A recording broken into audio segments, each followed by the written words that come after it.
Bienvenidos a este nuevo devocional de nuestra serie Devocionales para tiempos de crisis.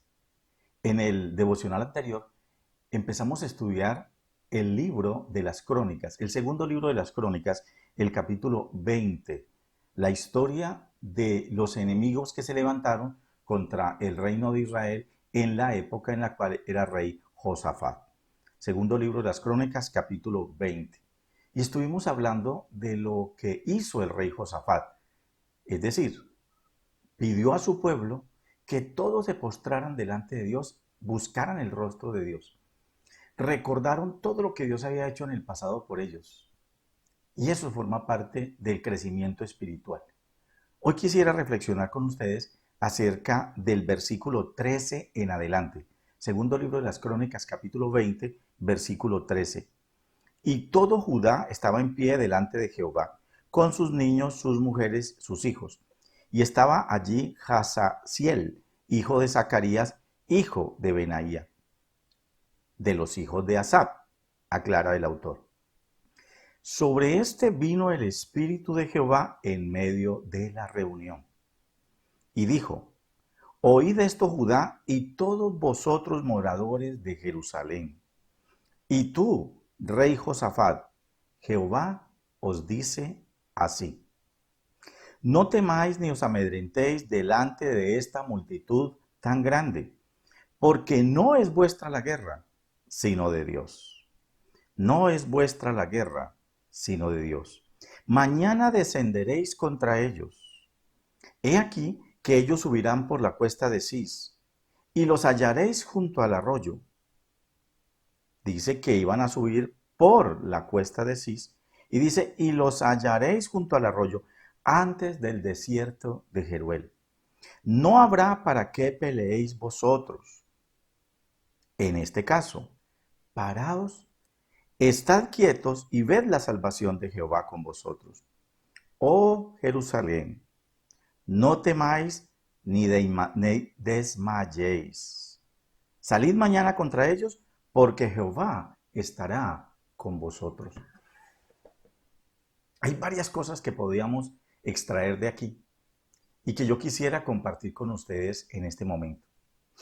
La primera es cómo el rey y el pueblo estuvieron dispuestos a escuchar la voz de Dios a través del profeta.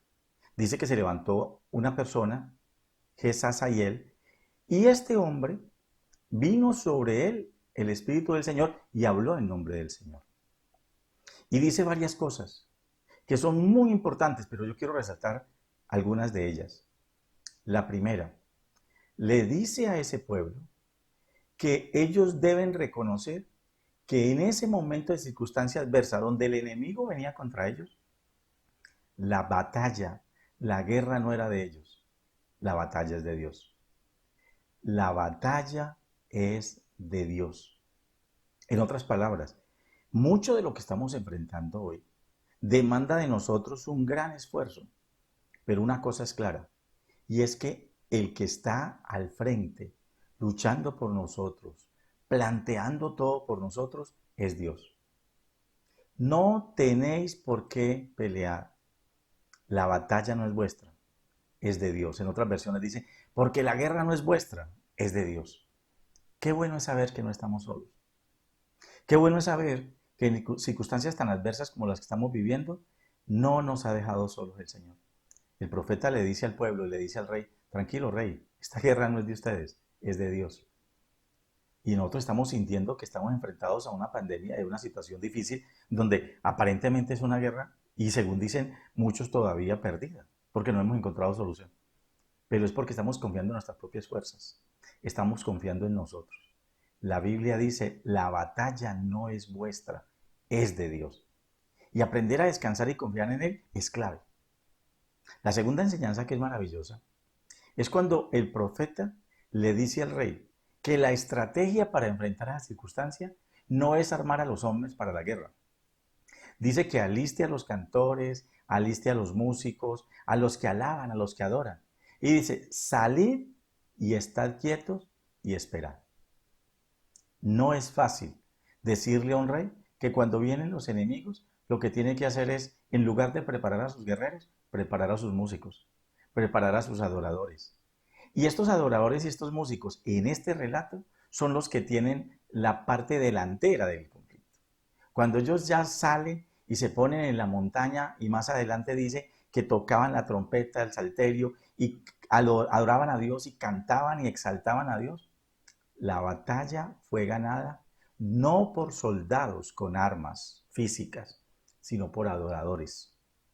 Y es interesante que el rey escuchó la voz del profeta. El profeta le dijo, rey, prepare cantores, prepare a adoradores, prepare gente que exalte a Dios, porque es que la guerra es de Dios, no es suya.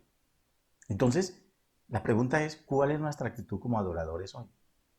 ¿Cuál es nuestra actitud hoy en medio de las circunstancias adversas que estamos viviendo?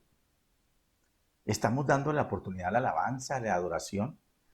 Esa es una estrategia que se ve aquí y dio la victoria, y siempre ha dado la victoria. Yo recuerdo el episodio del Nuevo Testamento donde el apóstol Pablo y su compañero están dentro de la cárcel, en lo más profundo de la cárcel. ¿Y saben qué estaban haciendo ellos? Alababan a Dios. Alababan a Dios. Y dice que en ese momento hubo un estremecimiento tremendo, un tremendo terremoto. A ellos no les pasó nada, pero las puertas se abrieron. Dios sabe hacer sus cosas y Dios se mueve en medio de la alabanza de su pueblo, en medio de la adoración de su pueblo. Entonces, lo primero es que el profeta le dice al rey que la batalla no es de él, no es de Israel. Y como no es de él y no es de Israel, pues no era el momento de alistar a los soldados. Lo que dice es que tienen que salir y estar quietos y ver lo que el Señor va a hacer. Y más adelante le dice, prepara a tus cantores, prepara a tus adoradores, prepara a los hombres de alabanza. Ellos son los que van a ganar la victoria. Y así fue. A los soldados lo único que les tocó hacer es después de ganar la batalla, después de que los enemigos se mataron entre ellos, dice que vinieron y recogieron los despojos. Estad quietos y ved lo que Dios va a hacer. Y la tercera gran enseñanza de aquí es la de reconfortar al pueblo. No temáis, no tengan miedo, confíen en el Señor. Porque es que cuando a uno en una guerra le dicen que no mande a los soldados y que no mande a los guerreros, sino que mande músicos, adoradores, pues puede venir temor. Porque la gente dice, músicos, adoradores, cantores, salterios, arpas, flautas, trompetas, frente a armas físicas. Pues sí, porque es que la guerra no es nuestra, la guerra es de Dios. Y en medio de ello, Dios se manifiesta, se glorifica. Por eso es tan interesante cuando el profeta de Dios le dice al rey, como la guerra no es de ustedes, la guerra es de Dios, se va a pelear con las estrategias de Dios, con las dinámicas de Dios. Y la estrategia de Dios es muy diferente a la estrategia humana. Mire, los gobiernos hoy están haciendo estrategias, buscando estrategias, mirando la manera de ver cómo vencen todo esto. Y el pueblo de Dios debe estar consultando a Dios por la estrategia de Dios. Y aquí hay un mensaje para los adoradores, para los salmistas, para los cantores. Ustedes son en este momento el frente de batalla. Así como en el mundo secular se dice que los que están en la primera línea de batalla son los médicos, las enfermeras, es verdad. Y los de seguridad, los policías, los militares que les toca salir a enfrentar la situación. Los mecanismos de emergencia son la primera línea, pero la línea espiritual son los adoradores, los salmistas, los cantores. Porque en este episodio la batalla se dio con las estrategias de Dios. Y la estrategia de Dios era esta. Por eso el mensaje es tan interesante. El mensaje del profeta es claro. ¿Y cuál es el mensaje del profeta? Háganlo con las estrategias de Dios, porque la guerra es de Dios, no es de ustedes. Salgan y pongan en el frente de batalla a todos los adoradores, a todos los salmistas, a todos los cantores. Y después, no tengan miedo, no tengan temor. ¿Por qué no debían tener miedo ni tener temor? Primero, porque la guerra no era de ellos, era de Dios. Y segundo, porque en el frente de batalla están los que ganan la batalla, los adoradores. Dios se mueve en medio de la alabanza de su pueblo. Dios se mueve en medio de las alabanzas de su pueblo. Cuando estamos en circunstancias adversas es cuando nuestro corazón debe exaltar y glorificar el nombre del Señor. Alabar a Dios cuando las cosas están bien es fácil. Alabarlo y glorificarlo y exaltarlo cuando las cosas no van tan bien es el gran desafío. Nunca olvidemos, la guerra no es nuestra, es de Dios.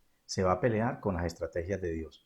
Y los cantores, los adoradores, los salmistas, los que alaban y glorifican a Dios, son los que debemos estar en el frente de batalla. Dios los bendiga porque de esta vamos a salir fortalecidos.